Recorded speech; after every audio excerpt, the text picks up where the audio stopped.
ഒരു വേദവചനം വായിക്കാം. ഇന്ന് പകൽക്കാലം നാം വായിച്ച സങ്കീർത്തനം 119 സങ്കീർത്തനമാണ്. അതിൻ്റെ 18 വാക്യം നമുക്കൊന്ന് വായിക്കാം.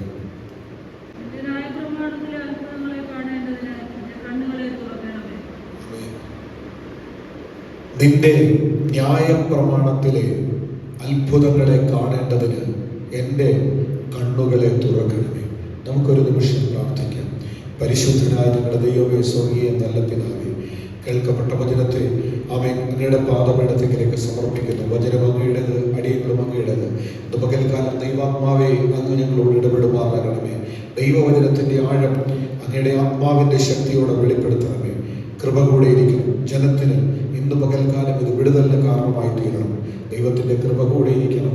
ക്രിസ്തയേശുവിനെ കൊള്ള നാമത്തിൽ തന്നെ.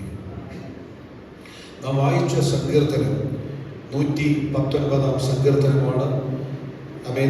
അതിൻ്റെ 18 വാക്യമാണ് ഇന്ന് പകൽക്കാലം നാം ചിന്തയ്ക്കായി വായിച്ചത്. നിന്റെ ന്യായപ്രമാണത്തിലെ അത്ഭുതങ്ങളെ കാണേണ്ടതിന് എൻ്റെ കണ്ണുകളെ തുറക്കേണ്ടതിന്.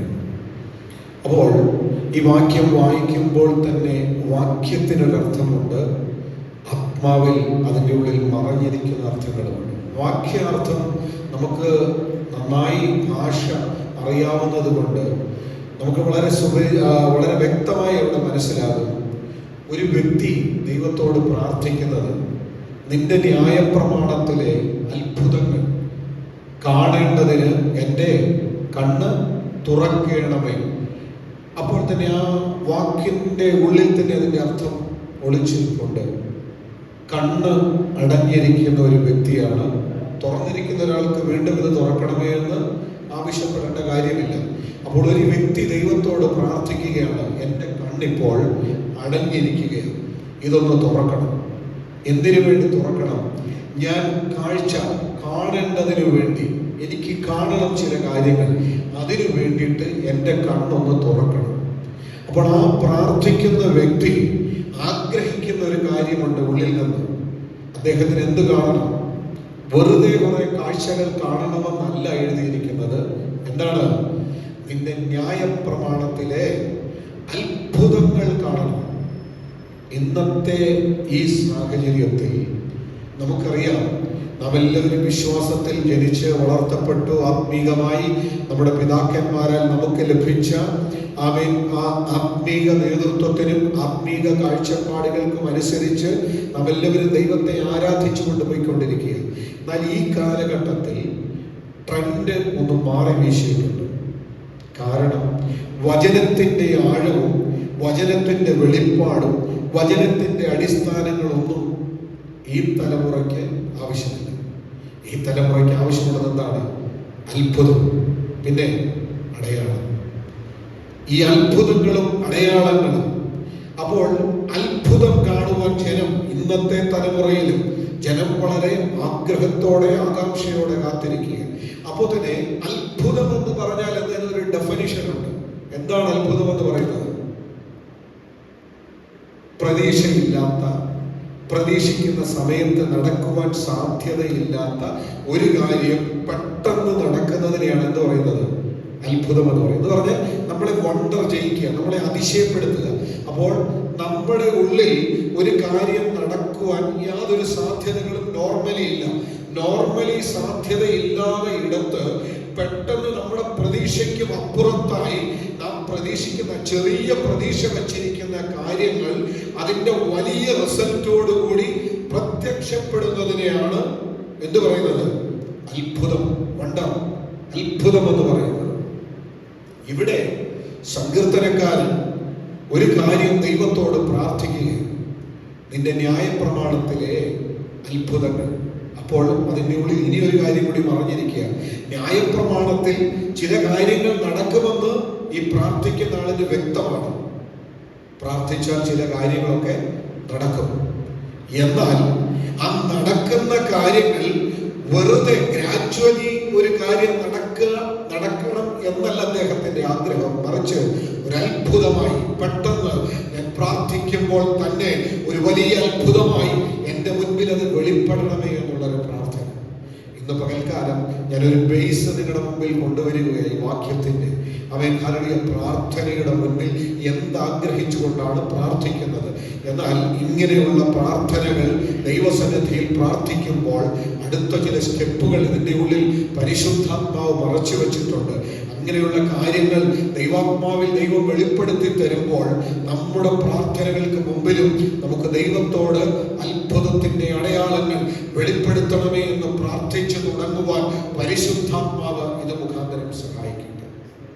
ഇനി ഈ 119 സങ്കീർത്തനത്തെ കുറിച്ച് പറയുമ്പോൾ എല്ലാ സങ്കീർത്തനങ്ങളിലും ഒട്ടുമിക്ക ഏകദേശം 90% സങ്കീർത്തനങ്ങളും ആരാണ് എഴുതിയതെന്ന് വ്യക്തമായി അതിൻ്റെ തലക്കെട്ടിൽ എഴുതി വെച്ചിട്ടുണ്ട്. ഇവിടെ 119 സങ്കീർത്തനത്തിന് മാത്രം ആരാണ് ഇത് എഴുതിയതെന്ന്, ഒന്നിലധികം വ്യക്തികൾ ചേർന്ന് എഴുതിയതാണോ, ഒന്നും യാതൊരു തലക്കെട്ടുമില്ലാത്തൊരു സങ്കീർത്തനം.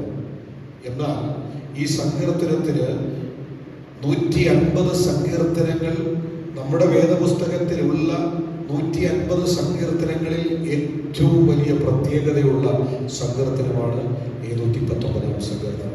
അതിൻ്റെ പ്രത്യേകത എന്താണെന്ന് ചോദിച്ചാൽ ആ സങ്കീർത്തനത്തെ ക്രോഡീകരിച്ചിരിക്കുന്നത് അവൻ എബ്രായ ഭാഷയിലുള്ള അവൻ അക്ഷരക്രമങ്ങൾ, ആദ്യത്തെ അക്ഷരം മുതൽ അവസാനത്തെ അക്ഷരം വരെയുള്ള അക്ഷരക്രമത്തിലാണ് അതിനെ അവൻ ക്രോഡീകരിച്ചു വെച്ചിരിക്കുന്നത്. അതുപോലെ തന്നെ നിങ്ങൾ ശ്രദ്ധിച്ചിട്ടില്ല എങ്കിൽ ഒരു കാര്യം മനസ്സിലാക്കും, അതിൻ്റെ എല്ലാ ഭാഗങ്ങളിലും 8 വാക്യങ്ങൾ ചേർത്ത് ആദ്യത്തെ അക്ഷരത്തിൽ തുടങ്ങി അവസാനത്തെ അക്ഷരത്തിൽ അവസാനിക്കുന്നത് വരെ ഒരിടത്തും ഒരു വാക്യം പോലും കൂടുതലില്ല. എല്ലായിടത്തും 8 വാക്യങ്ങൾ ചേർത്ത് വെച്ച് അവനൊരു മാല പോലെ കോർത്തു വെച്ചിരിക്കുന്ന അവൻ ഹല്ലേലൂയ ഒരു സങ്കീർത്തനമാണ് നാം വായിച്ചു കേൾക്കപ്പെട്ട ഈ 119 സങ്കീർത്തനം. ഇനി അടുത്തത്, ഇതിൻ്റെ ഗ്രന്ഥകർത്താവ് ആരാണെന്ന് വിശുദ്ധ വേദപുസ്തകത്തിൽ എഴുതി വെച്ചിട്ടില്ല. എന്നാൽ വേദ പണ്ഡിതന്മാർ, ചരിത്ര ഗവേഷകന്മാർ പറയുന്നത് ഈ സങ്കീർത്തനം എഴുതി വെച്ച സങ്കീർത്തനത്തിന് ഒരു സാഹിത്യ ഭംഗിയുണ്ട്. അല്ലാതെ വെറുതെ കുറെ വാക്കുകൾ ഇങ്ങനെ കൂട്ടിച്ചേർത്ത് വെച്ചിരിക്കുന്നതല്ല. ഇത് ഇംഗ്ലീഷ് ബൈബിളിൽ പഠിച്ചു നോക്കുമ്പോൾ മനസ്സിലാക്കുവാൻ കഴിയും. റൈമിങ്സ്, നമ്മൾ മലയാളത്തിൽ പറഞ്ഞാൽ പ്രാസം, അങ്ങനെ സാഹിത്യ ഭംഗി ഉൾക്കൊണ്ടുകൊണ്ട് എഴുതി വെച്ചിരിക്കുന്ന ഒരു സങ്കീർത്തനമാണ് 119 സങ്കീർത്തനം.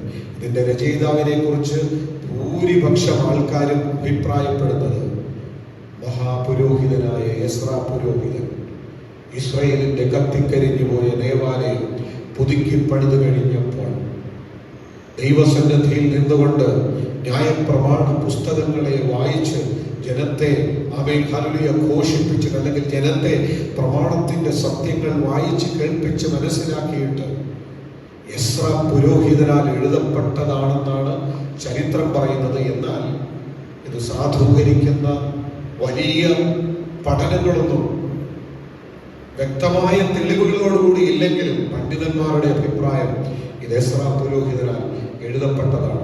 എസ്രയുടെ ആ പുസ്തകങ്ങൾ, എസ്ര എഴുതിയ ഭാഗങ്ങളുമായി ചേർത്ത് വയ്ക്കുമ്പോൾ ആ ഭാഗങ്ങളിലുള്ള പല കാര്യങ്ങളും ഇതിൻ്റെ ഉള്ളിൽ ആവർത്തിച്ച് കൊണ്ടുവന്നിരിക്കുന്നത് കാണുവാൻ കഴിയും.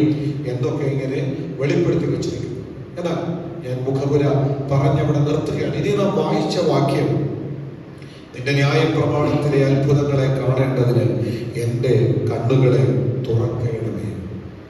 ഇന്ന് പകൽക്കാലം മാനുഷികമായ നാം വസ്തുക്കളെ കാണുന്ന നമ്മുടെ ഭൗതികമായ കണ്ണുകളെ തുറക്കണമേ എന്നുള്ളൊരു പ്രാർത്ഥന അല്ല ഈ വചനത്തിൽ എഴുതി വെച്ചിരിക്കുന്നത്. ഇത് കണ്ണുകളുള്ള, കാണുവാൻ കഴിയുന്ന, സംസാരിക്കുവാൻ കഴിയുന്ന, ആൾക്കാരെ തിരിച്ചറിയുവാൻ കഴിയുന്ന, സാഹചര്യങ്ങളെ തിരിച്ചറിയുവാൻ കഴിയുന്ന ഒരു വ്യക്തി അവന്റെ ദൈവസന്നിധിയിൽ ദൈവവുമായുള്ള ബന്ധം അവൻ മുറുകെ പിടിച്ചുകൊണ്ട് ദൈവസന്നിധിയിൽ നിന്ന് കഴിഞ്ഞപ്പോൾ അവനൊരു കാര്യം മനസ്സിലായി. പുറമേയുള്ള കണ്ണുകൾ തുറന്നാൽ പലപ്പോഴും ദൈവസന്നിധിയിൽ ആകേണ്ട വിധത്തിൽ ആകുവാൻ കഴിയത്തില്ല, നിൽക്കേണ്ട വിധത്തിൽ നിൽക്കുവാൻ കഴിയത്തില്ല. എന്നാൽ ദൈവം തന്ന ന്യായപ്രമാണം അഥവാ ദൈവത്തിന്റെ വായിൽ നിന്ന് പുറപ്പെട്ട ദൈവത്തിന്റെ വചനത്തിന്റെ വാക്കുകളുണ്ട്. ഈ വാക്കുകളെ അതിൻ്റെതായ അർത്ഥത്തിൽ മനസ്സിലാക്കണമെങ്കിൽ അവൻ പുറമേയുള്ള കണ്ണുകളല്ല, അകത്തെ കണ്ണുകൾ പ്രകാശിപ്പിച്ചെങ്കിൽ പരിശുദ്ധാത്മാവ് ആമേൻ അകത്തെ കണ്ണുകളെ പ്രകാശിപ്പിച്ചിട്ട് ബുദ്ധിയുടെ മണ്ഡലങ്ങളിലേക്ക് ആത്മമണ്ഡലത്തെ മാറ്റിക്കഴിയുമ്പോൾ മാത്രമേ ന്യായപ്രമാണ പ്രകാരം ദൈവം എന്തെങ്കിലും അരുളി ചെയ്തിട്ടുണ്ടെങ്കിൽ അതിനനുസരിച്ച് നടന്നെങ്കിൽ മാത്രമേ ജീവിതത്തിൽ അത്ഭുതങ്ങളെ കാണുവാൻ കഴിയത്തുള്ളൂ. വെറുതെ വന്നിട്ട് ഹല്ലേലൂയ ആമേൻ ഹല്ലേലൂയ. ദൈവം കർത്താവ് പറഞ്ഞൊരു ഉപമയുണ്ട്. പലപ്പോഴും പലർക്കും അതിന്റെ അർത്ഥം ഇന്ന് വരെ മനസ്സിലായിട്ടില്ല. പ്രസംഗിക്കുമ്പോൾ പ്രാർത്ഥിക്കുമ്പോൾ നമുക്ക് തന്നെ ആ സംശയവും തോന്നാം.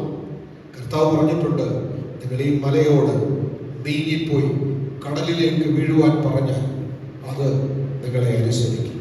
എന്നാൽ നമ്മൾ പലപ്പോഴും പറയുവാൻ ധൈര്യപ്പെടുന്നില്ല.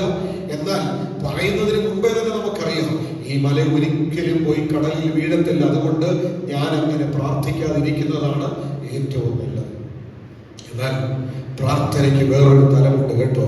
Amen hallelujah. സങ്കീർത്തനക്കാരൻ ഇവിടെ പറയുക, നിന്റെ ന്യായപ്രമാണത്തിലെ അത്ഭുതങ്ങളെ കാണേണ്ടതിന് മല നിൽക്കുന്ന സ്ഥാനത്ത് നിന്ന് കടലിൽ പോയി വീണാൽ അത് അത്യത്ഭുതമാണ്. ഒരിക്കലും സംഭവിക്കുവാൻ പാടില്ലാത്ത ആമേൻ മഹത്തായ അത്ഭുതമാണ്. എന്നാൽ ഹല്ലേലൂയ ന്യായപ്രമാണത്തിലെ ഹല്ലേലൂയ അത്ഭുതങ്ങളെ കാണണമെങ്കിൽ ഹല്ലേലൂയ കണ്ണിന്റെ ഉൾക്കാഴ്ചയൊന്ന് മാറണം. ദൈവവചനത്തിന്റെ വ്യവസ്ഥ ജീവിതത്തിൽ വെളിപ്പെടണം. ദൈവം എന്താണ് എന്നെയും നിങ്ങളെയും കുറിച്ച് ആഗ്രഹിക്കുന്നത്, ആ വചനത്തിന്റെ വ്യവസ്ഥയ്ക്ക് അനുസരിച്ച് നമ്മുടെ ചിന്താഗതികൾ പുറമേയുള്ള കണ്ണല്ല അകമേയുള്ള കണ്ണിൽ ഹല്ലേലൂയ പരിശുദ്ധാത്മാവിന്റെ ആലോചനകൾ, ദൈവം തന്ന ന്യായപ്രമാണത്തിന്റെ പ്രമാണങ്ങൾ അതുപോലെ അനുസരിച്ച് ദൈവത്തോട് പ്രാർത്ഥിച്ച് മുന്നേറുന്നു എങ്കിൽ ന്യായപ്രമാണത്തിലെ അത്ഭുതങ്ങൾ വരും ദിവസങ്ങളിൽ നാം അനുഭവിക്കുവാൻ ഇടയായിത്തീരും. ഇതുവരെയും നമ്മുടെ ജീവിതത്തിൽ ന്യായപ്രമാണത്തിന്റെ അത്ഭുതങ്ങൾ പലതും നടന്നിട്ടില്ല. കാരണം എന്താണെന്നറിയാമോ? നാം പുറമേയുള്ള കണ്ണുകൊണ്ട് പലപ്പോഴും ദൈവവചനത്തെ ആമേൻ കാണുകയും അനുസരിക്കുകയും അതിൽ തൃപ്തി പ്രാപിക്കുകയും ചെയ്യുവാൻ ശ്രമിക്കുന്നവരാണ്. എന്നാൽ ഇവിടെ സങ്കീർത്തനക്കാരൻ വിളിച്ചു പറയുന്നു, ന്യായപ്രമാണത്തിലെ അത്ഭുതങ്ങളെ ഞാൻ കാണണം, ന്യായപ്രമാണത്തിന്റെ അത്ഭുതങ്ങൾ ഞാൻ അനുഭവിക്കണം. അങ്ങനെയാണെങ്കിൽ അത് കാണണമെങ്കിൽ എന്റെ അകത്തെ കണ്ണൊന്ന് തുറക്കണം. ഈ പുറമേയുള്ള ക്ഷയിച്ചു പോകുന്ന, നശിച്ചു പോകുന്ന, ദ്രവിച്ചു പോകുന്ന ഈ കണ്ണുകൊണ്ടല്ല, ഉള്ളിലത്തെ കണ്ണുകൊണ്ട് ആമേൻ ഹല്ലേലൂയ ചിലതിനെ കാണുവാൻ കഴിഞ്ഞാൽ ഈ ദിവസങ്ങളിൽ ഹല്ലേലൂയ അത്ഭുതകരമായ കാര്യങ്ങൾ എന്റെയും നിങ്ങളുടെയും ജീവിതത്തിൽ പരിശുദ്ധാത്മാവ് വെളിപ്പെടുത്തുവാൻ ഇടയായിത്തീരും. പലപ്പോഴും ആത്മാവിൽ ശുശ്രൂഷിക്കുമ്പോൾ പല ആലോചനകൾ പരിശുദ്ധാത്മാവിൽ വിളിച്ചു പറയും. എന്നാൽ അവൻ വേദനയോടെ പറയട്ടെ, പലർക്കും കേൾക്കുന്ന ആലോചനകൾ അതേപടി ജീവിതത്തിൽ ഏറ്റെടുക്കുവാൻ കഴിയാറില്ല. എന്തുകൊണ്ടാണെന്നറിയാമോ? ഈ പറയുന്ന ദൂതുകൾ ഒരു വ്യക്തിയുടെ വാക്കുകളല്ല. Amen hallelujah. ആദ്യം മുതൽ ഞാൻ ആൽഫയും ഒമേഗയുമാകുന്നു എന്ന് വാക്കു പറഞ്ഞ അവന്റെ വായിൽ നിന്ന് പുറപ്പെട്ട വചനമാണ് ആമേൻ ഹല്ലേലൂയ ഈ കരങ്ങളിലുള്ളത്. എന്നാൽ ഇതിന്റെ ഉള്ളിലുള്ള പ്രമാണത്തെ പൂർണ്ണമായി വിശ്വസിക്കുവാൻ കഴിയാതെ, പൂർണ്ണമായി ആ വചനത്തിൽ ആശ്രയിക്കുവാൻ കഴിയാതെ സ്വന്തം ബുദ്ധിയിൽ ഊന്നരുത്. വചനം പറയുന്നു, നിങ്ങൾ ബുദ്ധിയില്ലാത്ത കഴുതയെയും കോവർ കഴുതയെയും പോലെ ആകരുത്. അവയുടെ ചമയങ്ങളായ കടിഞ്ഞാടും അവയെ മുഖപ്പട്ടയും കൊണ്ട് അവയെ അടക്കി വരുന്നു, അല്ലെങ്കിൽ അവ നിങ്ങൾക്ക് സ്വാധീനമാകയില്ല. അതേപോലെ പലപ്പോഴും നാം ജീവിക്കുന്നത് നമ്മുടെ ബുദ്ധിയുടെ പ്രമാണത്തിന്. ഇന്ന് കയ്യിൽ 100 രൂപയുണ്ടെങ്കിൽ ആ 100 രൂപ വെച്ചിട്ട് നാം കാര്യങ്ങളെ കാൽക്കുലേറ്റ് ചെയ്യും. എന്നാൽ ഹല്ലേലൂയ എന്റെ ദൈവം കാക്കയെ കൊണ്ട് ഭക്തനെ ആമേൻ ഹല്ലേലൂയ പോഷിപ്പിച്ചിട്ട്, കെരീത്ത് തോട്ടിലെ വെള്ളം അവനെ കുടിപ്പിച്ചിട്ട്, ആമേൻ ഹല്ലേലൂയ ദീർഘനാളുകൾ ആമേൻ ഹല്ലേലൂയ മരുഭൂമിയിൽ കൂടി അവനെ വഴി നടത്തി ഒരു സരാപ്തയിൽ എത്തിച്ചിട്ട് അവിടുത്തെ വിധവയുടെ മകനെ ജീവനുള്ളവനായി കൊടുക്കുവാനുള്ള ദൈവിക പദ്ധതിയായിരുന്നു അവൻ ഈ കാക്കയെ കൊണ്ട് പോഷിപ്പിച്ചതും ഈ തോട്ടിൽ നിന്ന് കുടിച്ചതും എന്നൊക്കെ വിശ്വസിക്കണമെങ്കിൽ ന്യായപ്രമാണത്തിന്റെ ആഴം അതുപോലെ ഉള്ളത്തിൽ വെളിപ്പെടണം. സാഹചര്യങ്ങളെ നോക്കി ജീവിതത്തെ ഹല്ലേലൂയ ക്രമപ്പെടുത്തുന്ന ഞാനും നിങ്ങളും ഇന്ന് പകൽക്കാലം ഒരു കാര്യം ദൈവസന്നിധിയിൽ ആമേൻ പൂർണ്ണത പ്രാപിച്ച് മടങ്ങി പോകണമെന്ന് പരിശുദ്ധാത്മാവ് ആഗ്രഹിക്കുന്നത് കൊണ്ടാണ് ഇന്ന് പകൽക്കാലം ഈ വചനം നമുക്ക് തന്നത്. നിന്റെ ന്യായപ്രമാണത്തിലെ അത്ഭുതങ്ങളെ ഞാൻ കാണേണ്ടുന്നതിന് എൻ്റെ കണ്ണുകളെ ഒന്ന് തുറക്കണമേ. ഇന്ന് പകൽ മുതൽ ദൈവസന്നിധിയിൽ ഒരു പ്രാർത്ഥനയുടെ വേറൊരു തലത്തിലേക്ക് ഞാൻ പലപ്പോഴും പറയാറുണ്ട്. ദൈവാത്മാവ് ഓരോ ആലോചനകൾ തരുമ്പോൾ അതെന്തിനാണെന്ന് ചോദിച്ചാൽ നമ്മുടെ ഓരോ തലങ്ങൾ ദൈവസന്നിധിയിൽ നാം മാറ്റി മാറ്റി മാറ്റി അവൻ അബ്രഹാം താൻ പ്രിയം വെച്ചത്, അവൻ ദൈവം ശില്പിയുമായി അവനുള്ള കൂടാരത്തെ നോക്കിക്കൊണ്ട് തന്റെ ഭൗതിക കൂടാരം മാറ്റി മാറ്റി അടിച്ച് ദൈവശില്പിയായി പണിതതിനു വേണ്ടി കാത്തിരുന്നു. എങ്ങനെ? ന്യായപ്രമാണത്തിന്റെ ഉൾക്കാഴ്ച ആദ്യം പ്രാപിച്ച വ്യക്തി അബ്രഹാമായിരുന്നു. ഇന്ന് പകൽക്കാലം ദൈവാത്മാവ് നമ്മെ കുറിച്ച് ആഗ്രഹിക്കുന്നത് നാം കുറച്ചു നേരം ഇവിടെ കടന്നു വന്ന് 1 മണി വരെ ഇവിടെ ഇരുന്ന് അവൻ പാട്ടുപാടി പ്രാർത്ഥിച്ച് ആരാധിച്ച് പ്രസംഗം കേട്ട് മടങ്ങിപ്പോകുവാനല്ല. നമ്മുടെ കാഴ്ചപ്പാടൊന്ന് മാറണം. കഴിഞ്ഞ ദിവസം ഇന്നലെ ഇവിടെ പ്രാർത്ഥന ഉണ്ടായിരുന്നു. ഞാൻ പ്രാർത്ഥിച്ചു കൊണ്ടിരുന്നപ്പോൾ ദൈവത്തിന്റെ ആത്മാവ് എന്നോട് ശക്തമായി ഇടപെട്ട ഒരു വചനമുണ്ട്. യിരെമ്യാ പ്രവചനത്തിൽ അവൻ ഇപ്രകാരം ഒരു വാക്യമുണ്ട്: ആകാശത്തിലെ പെരുഞ്ഞാറ തന്റെ കാലം അറിയുന്നു, കൊക്കും മീവൽ പക്ഷിയും തന്റെ മടങ്ങി വരവ് അറിയുന്നു, എന്റെ ജനമോ അറിയുന്നില്ല. ഇന്ന് പകൽക്കാലം ഹല്ലേലൂയ നാം വെറുതെ ഒരാഴ്ചക്കാലം ഈ ഭൂമിയിൽ ജീവിച്ചിട്ട് അവൻ ഹല്ലേലൂയ ഞായറാഴ്ച അവൻ ദൈവസന്നിധിയിൽ ദൈവത്തെ ആരാധിക്കുവാൻ വരുമ്പോൾ കുറച്ചു നേരം ഇവിടെ വന്നിരുന്ന് കേട്ടുപോകുവാനല്ല. ദൈവത്തിന്റെ പരിശുദ്ധാത്മാവ് എന്നെ നിങ്ങളെ വ്യക്തമായി പണിയുവാൻ പദ്ധതിയുള്ളത് കൊണ്ട് നമ്മെ ഹല്ലേലൂയ ചെത്തി വെടിപ്പാക്കി ദൈവത്തിന്റെ സന്നിധിയിൽ ദൈവം ആഗ്രഹിക്കുന്ന നിലവാരത്തിൽ ലോകപ്രകാരമുള്ള ആരാധനക്കാരെ പോലെയല്ല, ദൈവത്തിന് പ്രയോജനപ്പെടേണ്ടുന്ന, ദൈവത്തിന് പദ്ധതികളുള്ള, ദൈവത്തിന് ഹിതമുള്ള ആലോചനക്കാരാക്കി എന്നെയും നിങ്ങളെയും മാറ്റേണ്ടുന്നതിന് അവൻ തന്റെ വചനമയച്ച് നമ്മെ ക്രമീകരിച്ചു കൊണ്ടിരിക്കുകയാണ്. ഇന്നലെ പകലിൽ പറയട്ടെ, ഉൾക്കാഴ്ച മാറണം. ന്യായപ്രമാണത്തിൽ അത്ഭുതങ്ങളുണ്ട് കേട്ടോ, അടയാളങ്ങളുണ്ട്. അത് പ്രാപിക്കണമെങ്കിൽ ഹല്ലേലൂയ നമ്മുടെ കാഴ്ചപ്പാടൊന്ന് മാറണം, നമ്മുടെ ചിന്താഗതികൾ മാറണം.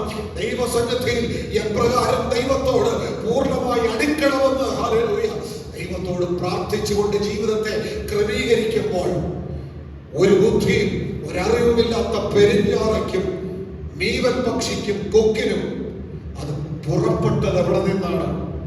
ആ സ്ഥലത്തേക്ക് മടങ്ങി വന്നെങ്കിൽ മാത്രമേ അതിന് വിശ്രമിക്കുവാൻ കഴിയത്തുള്ളൂ എന്നൊരു തിരിച്ചറിവുണ്ടെങ്കിൽ ഇന്ന് പകൽക്കാലം തന്റെ സ്വന്തം രക്തം തന്ന് വീണ്ടെടുത്ത എനിക്കും നിങ്ങൾക്കും എത്രയധികം തിരിച്ചറിവുണ്ടാകണം. ഈ വചനം നമ്മോട് വിളിച്ചു പറയുന്ന ഒരു ആത്മീക മർമ്മം എന്താണെന്ന് ചോദിച്ചാൽ നമ്മുടെ ഉൾക്കാഴ്ചകൾ മാറണം. എന്റെ കണ്ണൊന്ന് തുറക്കണമേ. എന്തിനു വേണ്ടി? നിന്റെ അത്ഭുതങ്ങൾ ആർക്കും പ്രവർത്തിക്കുവാൻ കഴിയാതെ ആഗ്രഹിക്കുന്നതിന് മുൻപേ വെളിപ്പെടുന്നതാണ് അത്ഭുതമെങ്കിൽ ഈ ന്യായപ്രമാണത്തിൽ ഹല്ലേലൂയ ഞാനും നിങ്ങളും അറിയാത്ത അനവധി അത്ഭുതങ്ങൾ ദൈവം ഒളിപ്പിച്ചു വെച്ചിട്ടുണ്ട്. ഈ അത്ഭുതങ്ങൾ ഞാനും നിങ്ങളും ജീവിതത്തിൽ പ്രാപിച്ചെടുക്കണമെങ്കിൽ ന്യായപ്രമാണം ദൈവത്തിന്റെ വചനമാണ്. ദൈവത്തിന്റെ വചനത്തിന്റെ വ്യവസ്ഥയ്ക്കനുസരിച്ച് ദൈവം തന്ന കാഴ്ചപ്പാടിനെ അവൻ മറികടന്ന് ഒരു ഉൾക്കാഴ്ച പരിശുദ്ധാത്മാവിനാൽ നാം പ്രാപിച്ചെടുക്കണം. അങ്ങനെ ഒരു ഉൾക്കാഴ്ച പ്രാപിച്ചെടുക്കുന്നു എങ്കിൽ അടുത്ത ദിവസങ്ങളിൽ തന്നെ ജീവിതത്തിൽ 1, 2, 3 അവൻ എണ്ണിയാൽ തീരാത്ത അത്ഭുതങ്ങൾ ഈ ഭൂമിയിലെ അവൻ ദൈവം അനുവദിച്ച വാഴ്ചയ്ക്കുള്ളിൽ ദൈവം എന്റെയും നിങ്ങളുടെയും ജീവിതത്തിൽ ചെയ്തു തരും. പലപ്പോഴും നമുക്ക് അത്ഭുതമെന്ന് തോന്നുന്നത് നമുക്ക് കുറച്ച് സമ്പത്ത് പെട്ടെന്ന് വർദ്ധിച്ചാൽ അത് നമുക്ക് അത്ഭുതമായി തോന്നും. അവൻ ആ അത്ഭുതത്തിന്റെ പുറകിലും പെട്ടെന്ന് ദൈവത്തിന്റെ പ്രവർത്തികളെക്കാൾ നമ്മുടെ പ്രവർത്തികൾക്ക് കൂടി ഞാൻ അങ്ങനെ ചെയ്തത് കൊണ്ട്, ഞാൻ ഇങ്ങനെ വിചാരിച്ചത് കൊണ്ട്, ഞാൻ അതിനെ ഏറ്റവും ശ്രദ്ധയോടെ ചെയ്തത് കൊണ്ട് അല്ല കേട്ടോ.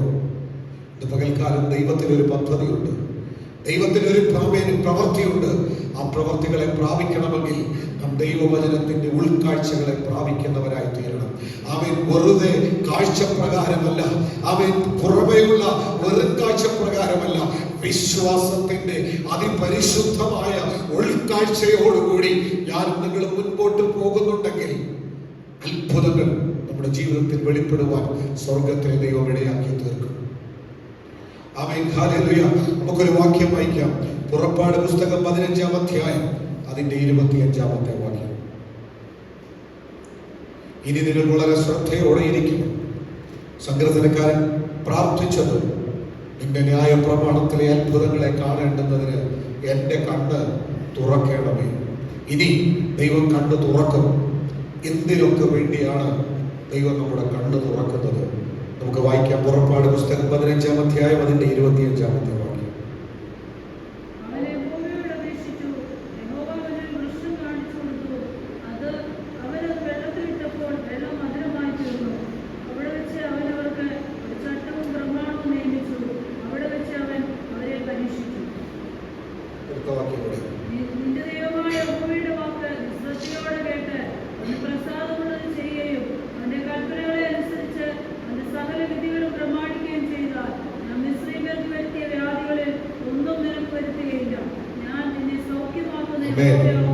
നമുക്ക് ഈ വാക്യം വളരെ സുപരിചിതമാണ്. ഞാൻ നിന്നെ സൗഖ്യമാക്കുന്ന യഹോവയാകുന്നു. നമ്മുടെ ജീവിതത്തിൽ രോഗത്തിന്റെ പ്രയാസങ്ങളോ ശാരീരിക ക്ലേശങ്ങളോ ഒക്കെ വരുമ്പോൾ ദൈവത്തോട് നാം പ്രാർത്ഥിക്കും. പ്രാർത്ഥന ഇങ്ങനെയാണ്. പ്രാർത്ഥിക്കുമ്പോൾ ദൈവത്തോട് അങ്ങോട്ടൊരു കണ്ടീഷൻ പറയും. ഞാൻ നിന്നെ സൗഖ്യമാക്കുന്ന യഹോവയാകുന്നുവല്ലോ എന്ന് നീ ഞങ്ങളോട് പറഞ്ഞിട്ടുണ്ടല്ലോ. വാഗ്ദത്തം അല്ലേ? വാഗ്ദത്തം പറഞ്ഞ് ദൈവത്തോട് പ്രാർത്ഥിക്കുക നല്ല കാര്യം.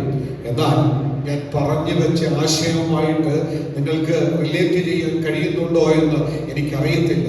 അവൻ തന്നെ നമ്മുടെ ആവശ്യങ്ങളിൽ നാം ദൈവത്തോട് പ്രാർത്ഥിക്കുന്നത് ദൈവവചനം പറഞ്ഞ ഞാൻ നിന്നെ സൗഖ്യമാക്കുന്ന യഹോവയാകുന്നു എന്ന് നീ ഞങ്ങളോട് പറഞ്ഞിട്ടുണ്ടല്ലോ. അവൻ അങ്ങനെ തന്നെ പറഞ്ഞതാ. പക്ഷെ അതിന്റെ മുമ്പിൽ ഒരു കണ്ടീഷൻ ഉണ്ടായിരുന്നു. എന്താണെന്നറിയാമോ? അവിടെ വെച്ച് അവൻ അവർക്കൊരു ചട്ടവും പ്രമാണവും നിയമിച്ചു. അവിടെ വെച്ച് അവരവരെ പരീക്ഷിച്ചു. നിന്റെ ദൈവമായ യഹോവയുടെ വാക്ക് നീ ശ്രദ്ധയോടെ കേട്ട് അവന് പ്രസാദമുള്ളത് ചെയ്യുകയും അവന്റെ കൽപ്പനകളെ അനുസരിച്ച് അവന്റെ സകല വിധികളും പ്രമാണങ്ങളും പ്രമാണിക്കുകയും ചെയ്താൽ ഞാൻ നിനക്ക് മിസ്രയീമ്യർക്ക് വരുത്തിയ വ്യാധിയൊന്നും വരുത്തുകയില്ലെന്ന് മാത്രമല്ല, ഞാൻ നിന്നെ സൗഖ്യമാക്കുന്ന യഹോവയാകുന്നു. അപ്പോൾ നാം വായിച്ച കുറിവാക്യം എങ്ങനെയാണ്? നിന്റെ ന്യായപ്രമാണത്തിലെ അത്ഭുതങ്ങളെ കാണേണ്ടുന്നതിന് എന്റെ കണ്ണുകളെ തുറക്കണമേ. ഇവിടെ പുറപ്പാട് പുസ്തകത്തിൽ പറഞ്ഞു, ഞാൻ നിന്നെ സൗഖ്യമാക്കുന്ന യഹോവയാകുന്നു. പക്ഷേ നിനക്ക് കുറച്ച് കൽപ്പനകളും ചട്ടങ്ങളും നിനക്ക് തന്നിട്ടുണ്ട്. നീ അത് അനുസരിക്കുമോ എന്ന് ഞാൻ നിന്നെ പരീക്ഷിക്കുകയും നീ അത് അനുസരിക്കുകയും ചെയ്താൽ മിസ്രയീമിക്ക് വരുത്തിയ ഒരു വ്യാധിയും നിനക്ക് വരുത്തത്തില്ലെന്ന് മാത്രമല്ല, ഞാൻ നിന്നെ സൗഖ്യമാക്കുന്ന യഹോവയാകുന്നു. ഇന്ന് പകൽക്കാലം അവൻ നിങ്ങൾക്ക് മനസ്സിലാകുന്നത് പോലെ അവൻ ദൈവത്തിന്റെ ആലോചന അവൻ വളരെ വ്യക്തമായി വെളിപ്പെടുത്തി തരട്ടെ. ദൈവസന്നിധിയിൽ സങ്കീർത്തനക്കാരൻ പ്രാർത്ഥിച്ചത്, നിന്റെ അത്ഭുതങ്ങളെ കാണേണ്ടുന്നതിന് എന്റെ കണ്ണ് തുറക്കണമേ. ഏത് കണ്ണ്? ന്യായപ്രമാണത്തിന്റെ അനുസരിക്കുവാനുള്ള ഒരു പ്രമാണം, ഒരു കൽപ്പന എനിക്കും നിങ്ങൾക്കും ദൈവം തന്നു വെച്ചിട്ട് നാം അത് അനുസരിക്കുമോ ഇല്ലയോ എന്ന് ദൈവം നോക്കിക്കൊണ്ടിരിക്കുക. നാം അനുസരിക്കുന്നുണ്ടെങ്കിൽ അത്ഭുതം നമ്മുടെ ജീവിതത്തിൽ വെളിപ്പെടും. മിസ്രയീമ്യർക്ക് വരുത്തിയ ഒരു ബാധയും നിനക്ക് വരുത്തത്തില്ല. ഇസ്രയേലും മിസ്രയീമും ഒരേ ഇടത്തിലായിരിക്കുമ്പോൾ മിസ്രയീം ബാധിക്കപ്പെട്ടു, ഇസ്രയേൽ ബാധിക്കപ്പെടാതെ ഇരുന്നു. മിസ്രയീമിന്റെ ജീവിതത്തിൽ 10 ബാധകൾ ഉണ്ടായി. അതേ ഇടത്തിൽ വസിച്ച ഇസ്രയേലിന്റെ ജീവിതത്തിൽ ആ 10 ബാധകളും അവൻ ഒഴിഞ്ഞു പോകുവാനിടയായി തീർന്നു. ദൈവം ഭോഷ്ക് പറയുന്ന ദൈവമല്ല. അവൻ നൽകിയ ന്യായപ്രമാണം തന്നിട്ട് അത് നമ്മൾ അനുസരിക്കുന്നുണ്ടോ എന്ന് നോക്കി ദൈവം നമ്മുടെ ഇടയിൽ തന്നെ ഉണ്ട്. അവൻ പലപ്പോഴും നമ്മുടെ ജീവിതത്തിൽ മിസ്രയീമ്യർക്ക് ബാധിക്കപ്പെട്ട ബാധകൾ നമ്മുടെ ജീവിതത്തിലും അതുപോലെ അനുഭവിക്കുന്നുണ്ടെങ്കിൽ ദൈവമല്ല ഉത്തരവാദി. ദൈവം ആദ്യമേ തന്നെ പറഞ്ഞു, നീ അത് അനുസരിക്കുന്നുണ്ടോ ഇല്ലയോ എന്ന് ഞാൻ നിന്നെ പരീക്ഷിച്ച് നോക്കിക്കൊണ്ടിരിക്കുന്നു. ഇന്ന് പകൽക്കാലം ന്യായപ്രമാണത്തിന്റെ അത്ഭുതം അവൻ മിസ്രയീമ്യർ ബാധിക്കപ്പെട്ടപ്പോൾ ഇസ്രായേലിന്റെ വാഗ്ദത്ത സന്തതി ബാധിക്കപ്പെടാതെ ഇരുന്നത് ന്യായപ്രമാണത്തിന്റെ അത്ഭുതമാണെന്ന് ഇന്ന് പകൽക്കാലം ഞാൻ നിങ്ങൾ ഇങ്ങനെ ആ ന്യായപ്രമാണത്തിന്റെ അത്ഭുതം ജീവിതത്തിൽ വെളിപ്പെടണമെങ്കിൽ ഈ പ്രമാണം അനുസരിക്കുക എന്നുള്ള ഉൾക്കാഴ്ച നമ്മുടെ കണ്ണുകളാൽ ഒന്ന് തുറക്കപ്പെടണം. ഇന്ന് പകലിൽ നമ്മുടെ കണ്ണ് തുറന്നെങ്കിൽ മാത്രമേ ദൈവത്തിന്റെ വചനത്തിൽ എഴുതി വച്ചിരിക്കുന്ന ഈ മഹാത്ഭുതങ്ങൾ നമ്മുടെ ജീവിതത്തിൽ വെളിപ്പെടുകയുള്ളൂ. അല്ല എങ്കിൽ നാം വെറും കാഴ്ചക്കാരായി, കേൾവിക്കാരായി, അനുഭവിക്കുവാൻ കഴിയാത്തവരായി അവൻ മാറ്റപ്പെട്ടു പോകും. ഇത് തിരിച്ചറിഞ്ഞിട്ട് സങ്കീർത്തനക്കാരൻ പ്രാർത്ഥിക്കുക, നിന്റെ ന്യായപ്രമാണത്തിലെ അത്ഭുതങ്ങളെ ഞാൻ കാണണം, എനിക്ക് കണ്ടേ മതിയാകത്തുള്ളൂ. അതുകൊണ്ട് എന്ത് ചെയ്യണം? എൻ്റെ കണ്ണുകളെ നീ തുറക്കണം. എൻ്റെ ഉൾക്കണ്ണുകളെ തുറക്കുമ്പോൾ ന്യായപ്രമാണത്തിൽ എഴുതിയിരിക്കുന്ന കാര്യങ്ങൾ അതുപോലെ ഉള്ളിലേക്ക് കടന്നു ചെന്നിട്ട് അതനുസരിക്കുവാനും അതിലൂടെ ദൈവം ഒരുക്കി വച്ചിരിക്കുന്ന നന്മകൾ പ്രാപിക്കുവാനും അതെന്റെ ജീവിതത്തിൽ മറ്റുള്ളവരുടെ മുൻപിൽ അത്ഭുതത്തിന്റെ സാക്ഷിയാക്കി മാറ്റുവാനും ദൈവത്തിന് പദ്ധതിയുണ്ടെന്ന് തിരിച്ചറിയുന്നതാകണം നമ്മുടെ പ്രാർത്ഥന. ഇസ്രായേൽ മിസ്രൈമിൽ ഒരു അത്ഭുതം അല്ലേ? അവൻ ബാധിക്കപ്പെട്ടപ്പോൾ അവന്റെ തൊട്ടടുത്ത് അവൻ അടിമവേല ചെയ്തവർ ബാധിക്കപ്പെടാതെ ഒഴിഞ്ഞു നിൽക്കുന്നുണ്ടെങ്കിൽ ഈ ലോകത്തിലെ ഏറ്റവും വലിയ അത്ഭുതമല്ലേ? ആമേൻ. ഇസ്രായേൽ, നിങ്ങൾ ആ ഭാഗത്തേക്കൊക്കെ ചിന്തിച്ചു പോയിട്ടുണ്ടോ എന്ന് എനിക്കറിയത്തില്ല. മിസ്രൈമിന്റെ വെള്ളം കുടിക്കുവാൻ കഴിയാതെ മാറിപ്പോയി എന്ന് ദൈവവചനത്തിൽ എഴുതി വെച്ചു. അപ്പൊ ഇസ്രായേൽ എവിടെ അവസിച്ചത്? ഇസ്രായേൽ എവിടെയാണ്? ഈ മിസ്രൈമിൽ തന്നെയല്ലേ? അപ്പൊ വെള്ളം കുടിക്കാതെ ഇസ്രായേലിന് കഴിയുവാൻ പറ്റുമോ? പറ്റത്തില്ല. എന്നാൽ ഇസ്രായേൽ ജീവിച്ചില്ലേ? ന്യായപ്രമാണത്തിന്റെ അത്ഭുതങ്ങൾ ദൈവം വിളിച്ചിട്ടുണ്ടെങ്കിൽ ദൈവം കരുതുന്ന ദൈവമാണെന്ന് ഹല്ലേലൂയ ഇസ്രായേൽ ഹല്ലേലൂയ തിരിച്ചറിയുവാൻ തക്കവണ്ണം പ്രമാണം കൊടുത്തിട്ട് നീ അത് അനുസരിക്കുമോ എന്ന് നോക്കി മാറി നിന്നൊരു ദൈവം നിന്റെ ഇടയിലുണ്ട്. ഇന്ന് പകൽക്കാലം നിന്റെ ജീവിതത്തിൽ നിന്റെ ചുറ്റുപാടുമുള്ളവർ ബാധിക്കപ്പെടുമ്പോൾ നീ ബാധിക്കപ്പെടാതെ സ്വസ്ഥമായി സമാധാനമായി സന്തോഷത്തോടെ നിന്റെ ഭവനത്തിൽ ഇരിക്കുമ്പോൾ നീ മറന്നു പോകരുത്. നിന്നെ പരീക്ഷിച്ചുകൊണ്ട് നിന്റെ അപ്പുറത്തൊരുത്തൻ നിൽപ്പുണ്ട്. നീ ഇതൊക്കെ അനുസരിച്ചില്ല എങ്കിൽ മിസ്രൈം നിന്റെ മുമ്പിൽ സാക്ഷിയാണ്. മിസ്രൈം നിന്റെ മുമ്പിൽ സാക്ഷിയാണ്. നിനക്ക് അത്ഭുതങ്ങളെ കാണുവാൻ കഴിയത്തില്ല.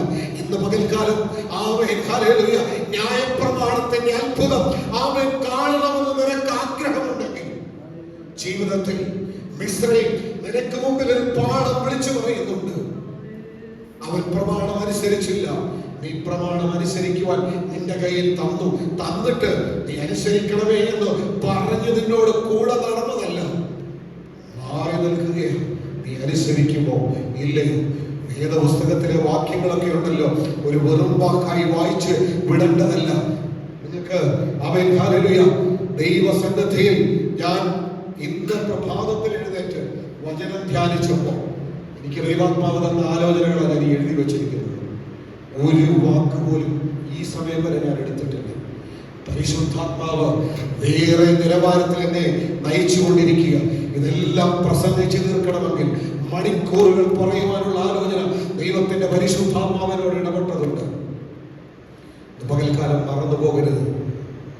നാം ജീവിതയാത്രയിൽ നമുക്കിഷ്ടത ഉള്ളതുപോലെ നടക്കുമ്പോൾ ഒരുവൻ വലിയ ഭാരത്തോടെ നമ്മെ പരീക്ഷിച്ചുകൊണ്ട് നമ്മുടെ പുറകിൽ നിൽപ്പുണ്ടെന്ന് നാം മറന്നു പോകരുത്. പലപ്പോഴും ആഗ്രഹിക്കുന്ന പല നന്മകളും ജീവിതത്തിൽ നമുക്ക് പ്രാപിക്കുവാൻ കഴിയുന്നില്ല. കാരണം എന്താണെന്നറിയാമോ? അവന്റെ പരീക്ഷയിൽ നാം ഇതുവരെ ജയിച്ചിട്ടില്ല. അവന്റെ പരീക്ഷയൊന്നേ ഉള്ളൂ, നിനക്ക് ഞാൻ തന്ന പ്രമാണം നീ അനുസരിക്കുന്നുണ്ടോ ഇല്ലയോ എന്ന് അവൻ നോക്കിക്കൊണ്ട് ഞാൻ നിന്റെ ഇടയിൽ ഉണ്ടായിരുന്നു. നീ അനുസരിക്കുന്നുണ്ടെങ്കിൽ നിന്റെ കൺമുമ്പിൽ തന്നെ മിസ്രൈമിയർക്ക് വരുത്തിയ ഒരു ബാധയും ഞാൻ നിനക്ക് വരുത്തത്തില്ല. മാത്രമല്ല, ഞാൻ നിന്നെ സൗഖ്യമാക്കുന്ന യഹോവയാകുന്നു എന്നൊരു പൂർണ്ണമായ ഉറപ്പ്. ഇന്ന് പകൽ മുതൽ വെറുതെ കയറി പ്രാർത്ഥിക്കരുത് കേട്ടോ. രോഗം വരുമ്പോൾ, ബുദ്ധിമുട്ട് വരുമ്പോൾ നീ സൗഖ്യമാക്കുന്ന യഹോവയാകുന്നു വിടുവിക്കണമേ എന്ന് വെറുതെ പ്രാർത്ഥിക്കരുത്. ഇന്ന് പകൽക്കാലം തിരിച്ചറിയണം, ഈ പ്രാർത്ഥനാ വാചകം എനിക്കും നിങ്ങൾക്കും പ്രാർത്ഥിക്കുവാൻ വേണ്ടി ഈ പ്രാർത്ഥനാവാചകം നൂറ്റാണ്ടുകൾക്ക് മുമ്പ് പകർന്നു തന്നവൻ നീ ഇതനുസരിക്കുന്നുണ്ടോ എന്ന് നോക്കി നിന്റെയും സമീപത്ത് നിൽപ്പുണ്ട്. ഇതനുസരിച്ചിട്ട് പ്രാർത്ഥിച്ചാൽ ന്യായപ്രമാണത്തിലെ അത്ഭുതങ്ങളെ കാണുവാൻ അവൻ നിന്റെ കണ്ണു തുറക്കും. നീ പലർക്കും ഒരു അത്ഭുതമായി മാറും.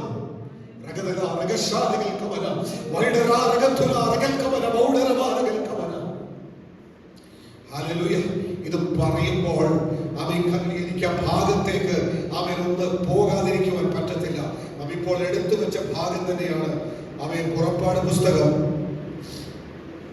15-ാം അധ്യായത്തിന്റെ 9-ാമത്തെ വാക്യം, അതിന്റെ 10-ാമത്തെ വാക്യം ഒന്ന് വായിച്ചു.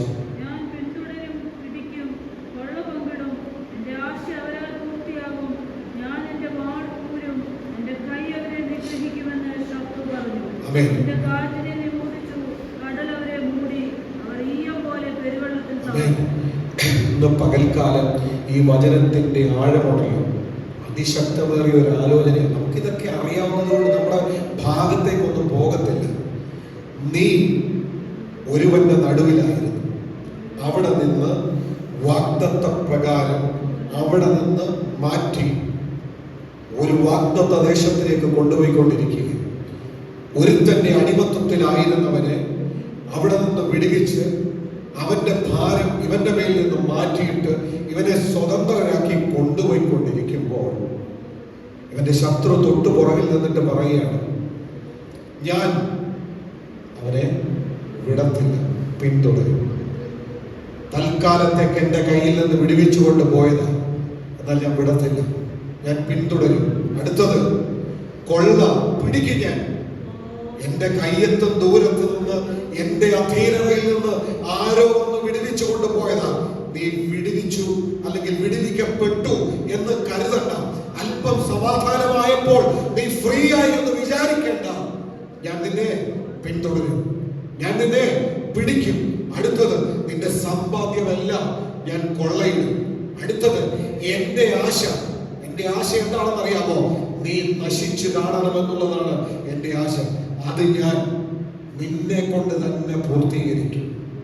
ഇതാര് പറഞ്ഞതാണെന്ന് അറിയാമോ? വെല്ലുവിളിച്ചുകൊണ്ട് ഒരുത്തൻ പുറകിലുണ്ട്, വെല്ലുവിളി ഉയർത്തിക്കൊണ്ട് ഒരു കൂട്ടർ പുറകിലുണ്ട്.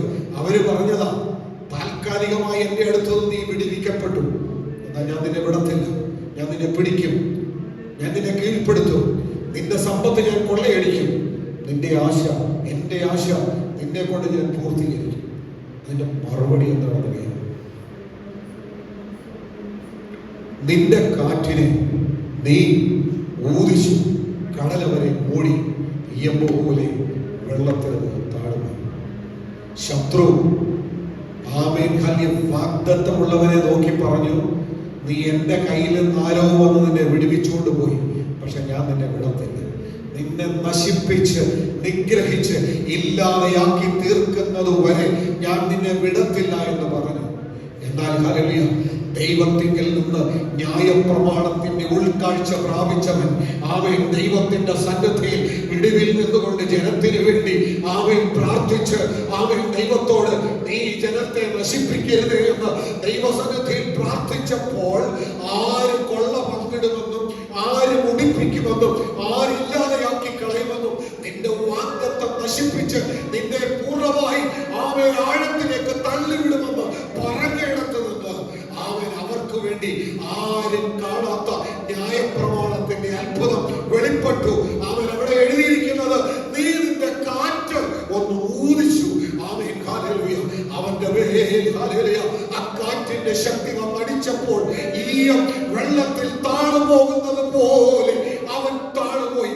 നിന്നെ മുക്കിക്കളയുവാൻ കാത്തിരുന്നവനെ നിന്റെ പ്രാർത്ഥനയുടെ മുൻപിൽ ആമേൻ, ഹല്ലേലൂയ, ഒരു കാറ്റടിച്ച് ആമേൻ വെള്ളത്തിന്റെ അടിയിലേക്ക് താഴ്ത്തിക്കളഞ്ഞൊരു ദൈവം, പരീക്ഷിക്കുന്ന ദൈവം, ന്യായപ്രമാണം ദൈവം കൊടുത്ത കൽപ്പനകൾ പ്രമാണിച്ചവൻ ദൈവത്തിന്റെ സന്നിധിയിൽ നിന്ന് ആമേൻ കരങ്ങളെ ഉയർത്തി ഈ ജനത്തെ നശിപ്പിച്ചു കളയരുത് എന്ന് പ്രാർത്ഥിച്ചപ്പോൾ അവരുടെ മുന്നിൽ ന്യായപ്രമാണത്തിന്റെ അത്ഭുതങ്ങളെ ദൈവം വെളിപ്പെടുത്തിയെങ്കിൽ ഇന്ന് പകൽക്കാലം ഞാനും നിങ്ങളും ദൈവസന്നിധിയിൽ പ്രാർത്ഥിക്കുക. നിന്റെ ന്യായപ്രമാണത്തിലെ അത്ഭുതങ്ങളെ കാണേണ്ടുന്നതിന് എന്റെ കണ്ണൊന്ന് തുറക്കണമേ. ഹല്ലേലൂയ. പ്രിയ ദൈവജനമേ, പരിശുദ്ധാത്മാവ് എന്നെ ശക്തമായി ഹല്ലേലൂയ ദൈവസന്നിധിയിൽ ബലപ്പെടുത്തിക്കൊണ്ടിരിക്കുക. പ്രാർത്ഥനയുടെ ശൈലി മാറട്ടെ. ആത്മാവിന്റെ ഉൾക്കാഴ്ച ഹല്ലേലൂയ വചനത്തിലൂടെയുള്ള ആത്മാവിന്റെ നേർക്കാഴ്ച ജീവിതത്തിലേക്ക് കടന്നു വരുമ്പോൾ ആരും കാണുവാൻ കഴിയാത്ത അത്ഭുതങ്ങൾ ഹല്ലേലൂയ നിന്റെ ജീവിതത്തിൽ വെളിപ്പെട്ടു വരുവാനാണ്. ഹല്ലേലൂയ.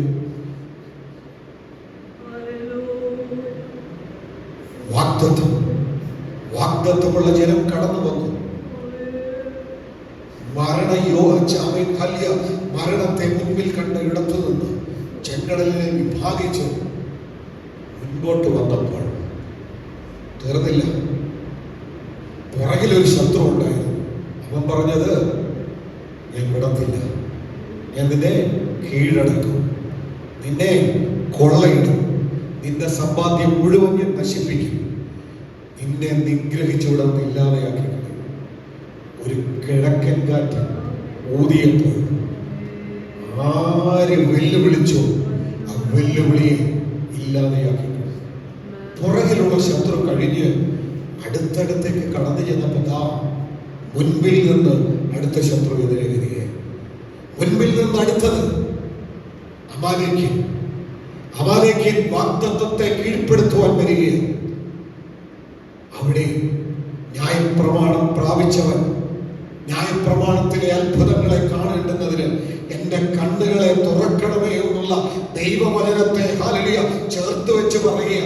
ദൈവസന്നിധിയിൽ എഴുന്നേറ്റ് നിന്ന് കരങ്ങളെ അങ്ങോട്ട് ഉയർത്തി. മോശെ ദൈവസന്നിധിയിൽ കരങ്ങളെ ഉയർത്തി ദൈവത്തോട് പ്രാർത്ഥിച്ചു. അടുത്തത് ആമേൻ ന്യായപ്രമാണത്തിന്റെ അത്ഭുതങ്ങളെ ഈ ജനം കാണേണ്ടതിന് അവൻ കണ്ണുകളെ തുറക്കുവാൻ പോകുക. ഹൂരും അഹരോനും വന്ന് മോശയുടെ കൈ താങ്ങി. അതുവരെ നടക്കാത്ത അത്ഭുതം. ആയുധങ്ങളില്ലാത്തവന്റെ മുൻപിൽ ആയുധങ്ങളുമായി കടന്നു വന്ന അമാലേക്യൻ തോറ്റുപോയി. എങ്ങനെ? മോശയുടെ കൈ ഉയർന്നു നിന്നത് കൊണ്ട്. അവൻ ഹല്ലേലൂയ അമാലേക്യന്റെ ശക്തി അവൻ ഇവരുടെ മുൻപിൽ നിഷ്പ്രഭമായി തീരുവാനിടയായി. ഇന്ന് പകൽക്കാലം പരിശുദ്ധാത്മാവ് ഇതിലൂടെ എന്താ വിളിച്ചു പറയുന്നതെന്ന് അറിയാമോ? നമ്മുടെ ഉൾക്കാഴ്ചയൊന്ന് മാറണം. ചിന്താഗതികൾക്ക് മാറ്റം വരുത്തണം. ന്യായപ്രമാണത്തിലെ അത്ഭുതങ്ങൾ ഞാൻ അനുസരിക്കുന്നുണ്ടോ എന്ന് പരീക്ഷിച്ചുകൊണ്ട് എന്റെ സമീപത്തൊരുവനുണ്ട്. അവന്റെ പരീക്ഷയിൽ ഞാൻ ജയിച്ചെങ്കിൽ മാത്രമേ അവൻ ന്യായപ്രമാണത്തിലെ അത്ഭുതങ്ങളെ കാണുവാൻ തക്കവണ്ണം എന്റെ ഉൾക്കണ്ണുകൾ തുറക്കത്തുള്ളൂ. അങ്ങനെ ഉൾക്കണ്ണുകളെ തുറന്നവരുടെ മുൻപിൽ ദൈവത്തിന്റെ അത്ഭുതങ്ങൾ, അത്യന്തപരമായ അത്ഭുതങ്ങൾ നടക്കുവാനിടയായി. നമുക്കറിയാം, കർത്താവ് തന്റെ പരസ്യ ശുശ്രൂഷയെങ്കിൽ ജനത്തോട് നിന്ന് വചനം പറയുവാൻ വേണ്ടി പത്രോസിന്റെ പടക് തിരഞ്ഞെടുത്തു. പത്രോസിന്റെ പടകിൽ നിന്ന് കൂടി വന്നവരോട് ദൈവത്തിന്റെ വചനങ്ങളെല്ലാം പറഞ്ഞു തീർന്നതിന് ശേഷം പത്രോസ് പറയുന്നൊരു മറുപടിയുണ്ട്. പത്രോസിനോട് പറഞ്ഞു, നീ ആഴത്തിലേക്ക് നീക്കി വലയിടുക. പത്രോസ് പറഞ്ഞു, നാഥ, ഞങ്ങൾ രാത്രി മുഴുവൻ അധ്വാനിച്ചു, എങ്കിലും നിന്റെ വാക്കിന് വലയിടുക. എങ്കിലും നിന്റെ വാക്കിന് ഞങ്ങൾ വലയിടുക. അവൻ ആ നീ നിന്റെ എന്ന് പറയുന്ന വ്യക്തി ആരാണ്? പത്രോസിന് ഒരു കാര്യം മനസ്സിലായി. ആ മനസ്സിലായത് കൊണ്ടാണ് അടുത്ത ചില നിമിഷങ്ങൾ കഴിയുമ്പോൾ പത്രോസ് തന്നെ പറയുന്നു, നിത്യജീവന്റെ മൊഴികൾ നിന്റെ പക്കലുണ്ട്, നിന്നെ വിട്ടിട്ട് ഞങ്ങൾ എങ്ങോട്ട് പോകാൻ? നീ എന്ത് പറഞ്ഞാലും അത് അതുപോലെ അനുസരിച്ചാൽ ജീവിതത്തിൽ ഹല്ലേലൂയ അത്യത്ഭുതങ്ങൾ കാണുമെന്ന് അവൻ ആദ്യത്തെ വെളിപ്പാട് കിട്ടിയത് പത്രോസിനാണ്. അവൻ ഹല്ലേലൂയ പത്രോസ് പറഞ്ഞു, സാഹചര്യം ഞങ്ങളുടെ മുൻപിൽ ഹല്ലേലൂയ വെല്ലുവിളി ഉയർത്തി നിൽക്കുകയാണ്. ഈ രാത്രി മുഴുവൻ ഈ ഗെന്നസരേത്ത് തടാകത്തിന്റെ എല്ലാ മുക്കിലും മൂലയിലും ഞങ്ങൾ ഹല്ലേലൂയ വലയിട്ടു. എന്നാൽ കർത്താവ് പറഞ്ഞത്, നീ എന്നസരത്ത് മുഴുവൻ നിനക്കറിയാം, ഇതിന്റെ സാഹചര്യം നിനക്കറിയാം. എന്നാൽ ഹല്ലേലൂയ, ഉൽപ്പത്തി പുസ്തകം വായിക്കുമ്പോൾ അവിടെ ഒരു കാര്യം എഴുതി വെച്ചിട്ടുണ്ട്. ആഴത്തിനുമേലെ ഇരുൾ വ്യാപിച്ചിരുന്നു. അവൻ കർത്താവ് പറഞ്ഞത്, നീ ആഴത്തിലേക്ക് നീക്കി അവൻ നിന്റെ വലയൊന്നറിയുക.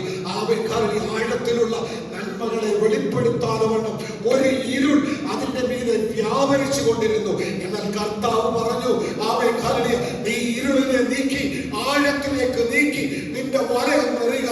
അവൻ അവിടെ എഴുതിയിരിക്കുന്നത്, പെരുത്ത മീൻകൂട്ടം നിമിത്തം അവർക്ക് വല കീറി പോകുമാറ് അവൻ അവരുടെ ജീവിതത്തിൽ അത്ഭുതം നടന്നു. നീ ഞാൻ തന്ന പ്രമാണം അനുസരിക്കുന്നുണ്ടോ ഇല്ലയോ എന്ന് നോക്കി ഞാൻ നിന്റെ സമീപത്ത് നിൽക്കും. കർത്താവ് പറഞ്ഞു, നീ ആഴത്തിലേക്ക് നീക്ക്. പത്രോസിന്റെ മറുപടി, അധികം വീശല് പഠിപ്പിക്കണ്ട. രാത്രി മുഴുവൻ നീ അവിടെ നിൽക്കുകയായിരുന്നു, പക്ഷെ ഞാനും കൂടെയുള്ളവരും രാത്രി മുഴുവൻ ഉറക്കളച്ച് ഇതിലൂടെ പോയിട്ട് ഒരു ചെറുമീനെ പോലും ഞങ്ങൾ കണ്ടില്ല. പിന്നെ ആഴത്തിലേക്ക് നീക്കിയ രാത്രികാലങ്ങളിൽ ഇതെല്ലാം മുകളിൽ വരുന്നതാ മീനുകൾ. എന്നിട്ട് മുകളിലൊന്നും കാണാത്തതിനെ ആഴത്തിൽ എവിടെ നിന്ന് കാണാനാണെന്നും ചോദിച്ചു. അത് ദൈവം പറഞ്ഞത്, ഞാൻ നിന്നോട് പറഞ്ഞത് നീ അനുസരിക്കുന്നുണ്ടോ എന്ന് നോക്കി ഞാൻ നിന്റെ അടുത്തുണ്ട്. അങ്ങനെ നീ അനുസരിക്കുന്നുണ്ടെങ്കിൽ ന്യായപ്രമാണത്തിന്റെ നന്മകളെ കാണുവാൻ നിന്റെ കണ്ണുകൾ തുറക്കും. നീ ന്യായപ്രമാണത്തിന്റെ അത്ഭുതങ്ങളെ നിന്റെ കൺമുമ്പിൽ കാണുവാൻ ഇടയായിത്തീരും. നമുക്ക് വളരെ സുപരിചിതനായ ഒരു വ്യക്തിയുണ്ട്. വേഗത്തിൽ ഓടിച്ചു പറഞ്ഞു പോവുകയാണ്. എല്ലാം എന്തിനാ പറയുന്നതെന്ന് ചോദിച്ചാൽ, ദൈവം നമ്മുടെ സമീപത്ത് നമ്മെ പരീക്ഷിച്ചുകൊണ്ട് നമ്മുടെ അടുത്തുണ്ട്. പലപ്പോഴും നമ്മുടെ ജീവിതയാത്രയിൽ നാം അറിയാതെ പോയിട്ടുണ്ടെങ്കിൽ ഇന്ന് പകൽക്കാലം പരിശുദ്ധാത്മാവ് ഒരു ഓർമ്മപ്പെടുത്തൽ. ഞാൻ ഇവിടെ നിന്ന് സംസാരിക്കുമ്പോൾ അവൻ എൻ്റെ ഉള്ളിലുണ്ട്. ഈ പറയുന്ന ഞാനിത് അനുസരിക്കുമോ എന്ന് അവരെന്നെ പരീക്ഷിച്ചുകൊണ്ട് നിൽക്കുകയാണ്.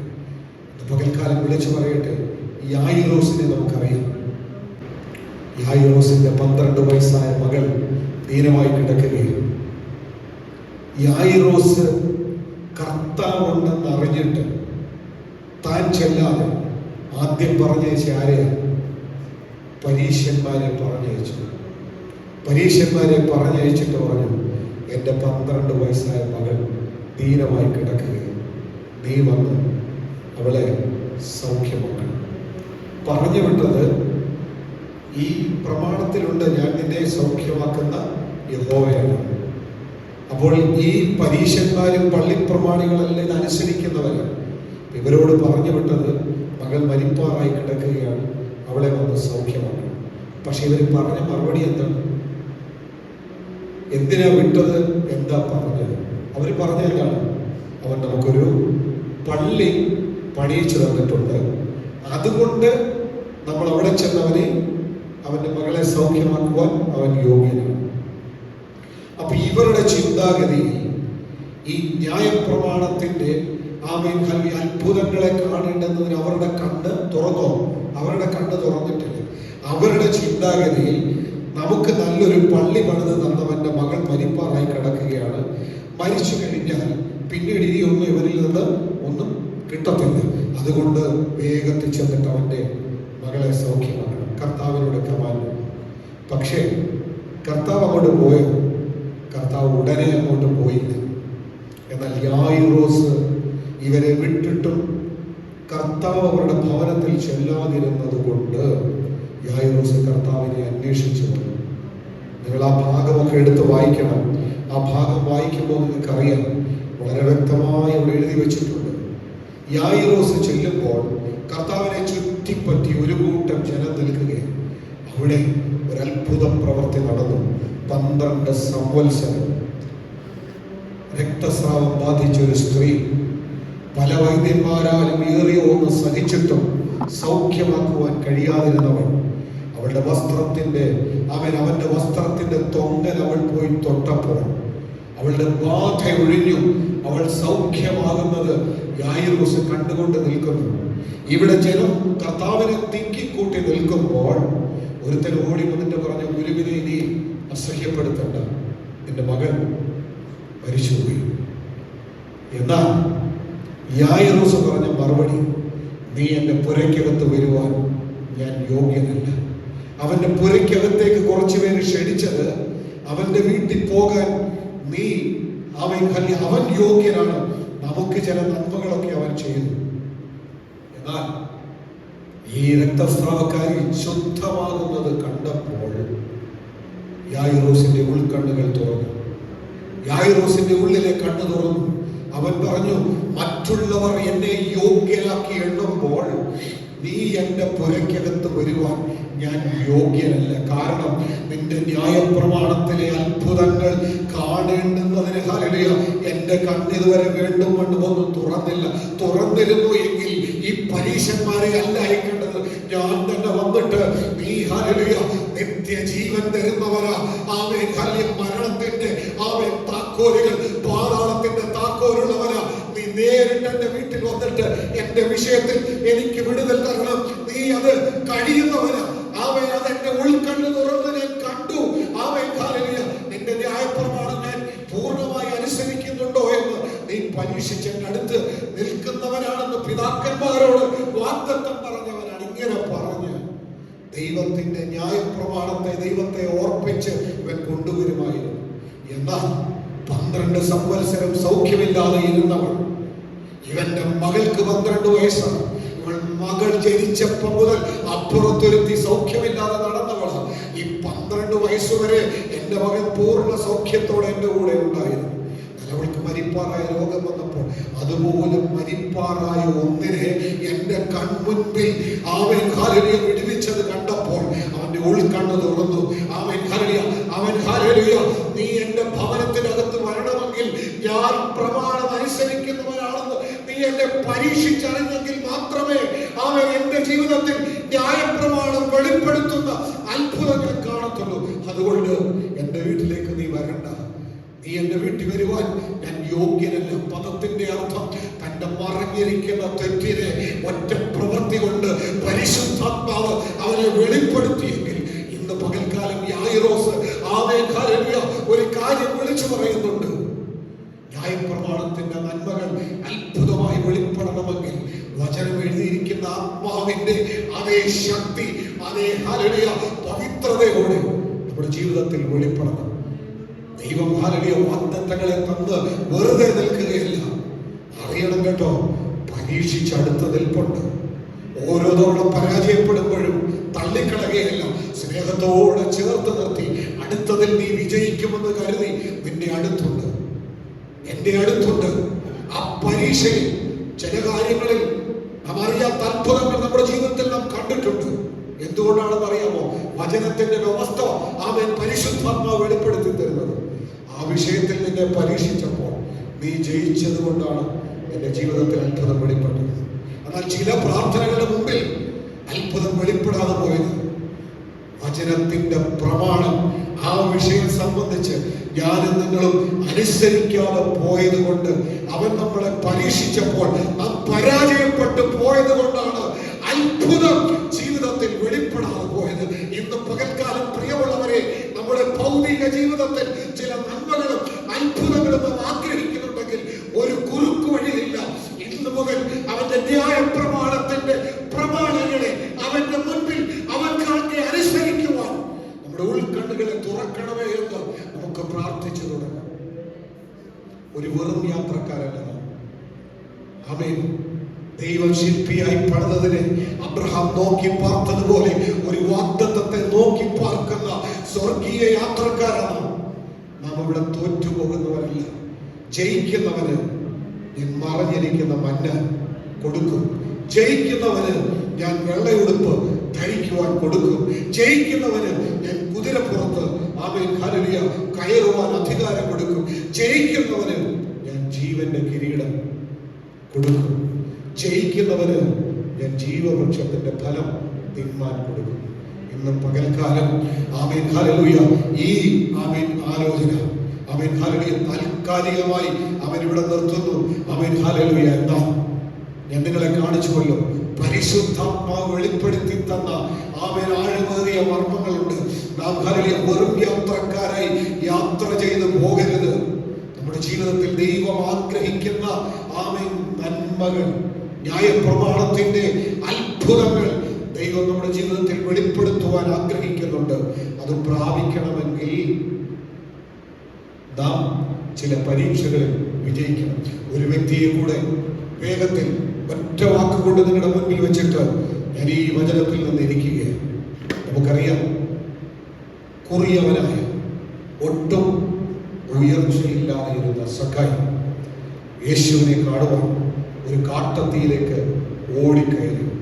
ആ കാട്ടത്തിയിലേക്ക് ഓടിക്കയറി അവനതിന്റെ മുകളിൽ കയറിയിരുന്ന യേശുവിനെ നോക്കി. അതിന്റെ അടുത്ത് വന്നപ്പോൾ,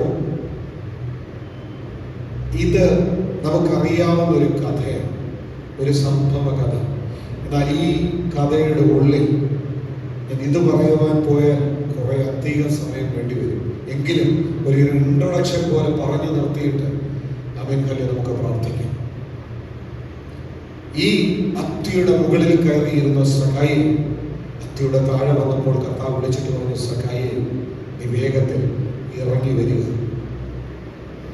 എനിക്ക് ഇന്ന് നിന്റെ വീട്ടിൽ പാർക്കണം. ഇത് പറഞ്ഞു കേട്ടപ്പോൾ അവിടെ കൂടിയിരുന്ന സഖായി വളരെ ബന്ധപ്പെട്ട് ഇറങ്ങി വന്നു. അടുത്ത പദം ഇറങ്ങി വന്നിട്ട് സഖായി പറഞ്ഞത്, ഞാൻ ചതിവായി വല്ലതും വാങ്ങിയിട്ടുണ്ടെങ്കിൽ മടക്കി കൊടുക്കുക. ഇന്നത്തെ പകലിൽ പ്രിയമുള്ളവരെ,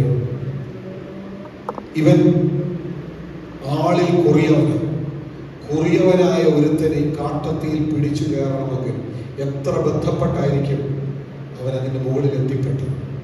അവൻ താഴെ വരാൻ കർത്താവ് വിളിച്ചു പറഞ്ഞപ്പോൾ അവൻ എത്ര ബന്ധപ്പാടോടെ ആയിരിക്കും താഴെ വന്നത്. കർത്താവ് പറഞ്ഞു, നിന്റെ വീട്ടിൽ എനിക്ക് വസിക്കണമോ?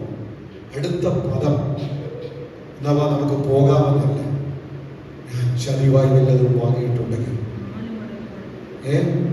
4 മടങ്ങ് ഞാൻ മടക്കി കൊടുക്കും.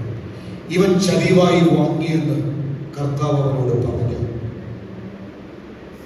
കർത്താവ് അവനോട് പറഞ്ഞോ, ഞാൻ നിന്റെ വീട്ടിൽ വരണമെങ്കിൽ നീ ചതിവായി വാങ്ങിയത് എല്ലാം തിരിച്ചു കൊടുക്കണമെന്ന് കർത്താവ് പറഞ്ഞില്ല. എന്നാൽ നിന്റെ വീട്ടിൽ ഞാൻ വരുവാൻ പോവുകയാണെന്ന് പറഞ്ഞപ്പോൾ അവനൊരു കാര്യം മനസ്സിലായി. ഈ നിൽക്കുന്നവൻ ആരാണ്? ഇവന്റെ കൽപ്പനകൾ പ്രമാണിച്ചെങ്കിൽ മാത്രമേ ഇവൻ ആരാണെന്ന് അവന്റെ ജീവിതത്തിൽ ഇവൻ വെളിപ്പെടുത്തുന്ന അത്ഭുതങ്ങൾ എന്റെ വീട്ടിൽ വെളിപ്പെടണമെങ്കിൽ ഇവൻ ആരാണെന്ന് അപ്രമാണത്തിന്റെ സത്യം ഞാൻ അനുസരിക്കുന്നുണ്ടോ എന്ന് പരീക്ഷിച്ചറിയുന്നവന് എന്റെ മുമ്പിൽ വന്നിട്ട് പറയുന്നത്, ഞാൻ നിന്റെ വീട്ടിലേക്ക് വരുവാൻ പോവുകയാണ്. അവരൊരു കാര്യം മനസ്സിലായി, ഞാൻ ഒത്തിരി ചതിവായി വാങ്ങിയിട്ടുണ്ട്, ഞാനത് മടക്കി കൊടുക്കണം. കൂടെ നിന്നവർ പറഞ്ഞു, ഇവൻ എങ്ങനെയുള്ളവനായിരുന്നു എന്ന് അറിഞ്ഞിരുന്നുവെങ്കിൽ ഇവന്റെ വീട്ടിൽ പോകത്തില്ലായിരുന്നു. കൂടെ നിന്നവർ അത് പറയുവാനൊരു കാരണമുണ്ട്. അതിന് 2-3 അധ്യായത്തിന് മുൻപിലേക്ക് പോകുമ്പോൾ ഒരു പ്രാർത്ഥനയുണ്ട്. ഒരു പരീശനും ഒരു ചുങ്കക്കാരനും തമ്മിലുള്ള പ്രാർത്ഥന. പരീശന്റെ പ്രാർത്ഥന, ഞാൻ ഈ ചുങ്കക്കാരനെ പോലെ അല്ലാത്തത് കൊണ്ട് ഞാൻ നിനക്ക് സ്തോത്രം ചെയ്യുന്നു. നീ പറഞ്ഞ ന്യായപ്രമാണങ്ങൾ ആധാരം കൊടുക്കുന്നു, ദശാംശം കൊടുക്കുന്നുണ്ട്, ആഴ്ചയിൽ ഉപവസിക്കുന്നുണ്ട്, അവൻ ദൈവാലയത്തിൽ പോകുന്നുണ്ട്, ഇങ്ങനെ പറഞ്ഞ് എല്ലാ ന്യായപ്രമാണങ്ങളും ഞാൻ അനുസരിക്കുന്നു. എന്നാൽ ഈ ചുങ്കക്കാരൻ ഇത് അനുസരിക്കുന്നവനല്ല, അവൻ അന്യായമായിട്ട് അവൻ പിടിച്ചു വാങ്ങുന്നവനാണ്. ഇപ്പൊ സഖായാര ഒരു ചുങ്കക്കാരൻ മാത്രമല്ല, എന്താണ് അവരുടെ ചുങ്കക്കാരുടെ പ്രമാണിയാണ്. അങ്ങനെയാണെങ്കിൽ അതിൻ്റെ ഉള്ളിൽ ഒരു ആത്മീയ അർത്ഥം മറഞ്ഞു കിടപ്പുണ്ട് കേട്ടോ. നീ ആരാണെന്നും നീ എന്താണെന്നും നീ എന്തൊക്കെ പ്രമാണിക്കുന്നുണ്ടെന്നും നിന്നെ പരീക്ഷിച്ചറിയുന്നവൻ നിന്റെ അടുത്തു വന്ന് നിൽക്കുമ്പോൾ നിന്റെ ഉൾക്കണ്ണുകൾ തുറന്ന് നിനക്കവനെ കാണേണ്ടതുപോലെ കണ്ടു കഴിഞ്ഞാൽ അതുവരെ ഇല്ലാത്ത അത്ഭുതം ന്യായപ്രമാണ പ്രകാരം നടക്കും. അന്ന് വരെ ഒരു ചുങ്കക്കാരനും ചുങ്കം പിരിച്ചത് തിരികെ കൊടുക്കാമെന്ന് പറഞ്ഞിട്ടില്ല. എന്നാൽ സഖായി എന്ന് പറയുന്ന ഈ കുറിയവൻ പറഞ്ഞു, ഞാൻ മേടിച്ചതെല്ലാം ഞാൻ അതിനിരട്ടിയായി തിരിച്ചു കൊടുക്കാം. അതിന്റെ ഉള്ളിൽ ഹല്ലേലൂയ മറഞ്ഞിരിക്കുന്ന ആത്മീക മർമ്മം എന്താണെന്ന് അറിയാമോ? അവൻ ന്യായപ്രമാണത്തിന്റെ അവൻ ഉൾക്കാഴ്ച അവന്റെ ഉള്ളിൽ വന്നപ്പോൾ താൻ പാപിയാണെന്നും ഹല്ലേലൂയ അവൻ അതിവിശുദ്ധനായവൻ തന്റെ ഉള്ളിൽ വസിക്കുവാൻ തന്റെ പാപം നിമിത്തം കഴിയത്തില്ല എന്നും പാപത്തോട് എന്നേക്കുമായി വേർതിരിവ് പറഞ്ഞില്ല എങ്കിൽ തന്റെ ജീവിതത്തിൽ ഹല്ലേലൂയ അത്ഭുതങ്ങൾ നടക്കത്തിൽ എന്നും സക്കായിക്ക് മനസ്സിലാക്കുവാനിടയായിട്ട് അവൻ ഇന്ന് പകൽക്കാലം പരിശുദ്ധാത്മാവ് ചില വ്യക്തികളെ കൊണ്ടുവന്ന് നമ്മുടെ മുൻപിൽ വെച്ചിട്ട് ഒരു കാര്യം വളരെ ഹൃദ്യമായി നമ്മോട് സംസാരിച്ചു. നമുക്ക് പ്രമാണം തന്നവൻ നാം അതനുസരിക്കുന്നുണ്ടോ എന്ന് നോക്കി നമ്മുടെ സമീപത്തുണ്ട്. നാം അതനുസരിക്കുന്നുണ്ടെങ്കിൽ അവൻ ഹല്ലേലൂയ ന്യായപ്രമാണത്തിന്റെ അത്ഭുതങ്ങളെ കാണുവാൻ അവൻ നമ്മുടെ കണ്ണുകൾ തുറക്കും. തുറന്ന കണ്ണുകളോടെ ദൈവം തരുന്ന നന്മകളെ പ്രാപിക്കുവാൻ വരും ദിവസങ്ങളിൽ ദൈവമായ കർത്താവ് നമ്മെ സഹായിക്കട്ടെ എന്ന് ആശംസിച്ചും പ്രാർത്ഥിച്ചും കൊണ്ട് ദൈവം തന്ന ഈ ചെറിയ ചിന്തയിൽ നിന്നിരിക്കുന്നു. ദൈവമായ കർത്താവ് നമ്മെ ധാരാളമായി അനുഗ്രഹിക്കുമാറാകട്ടെ.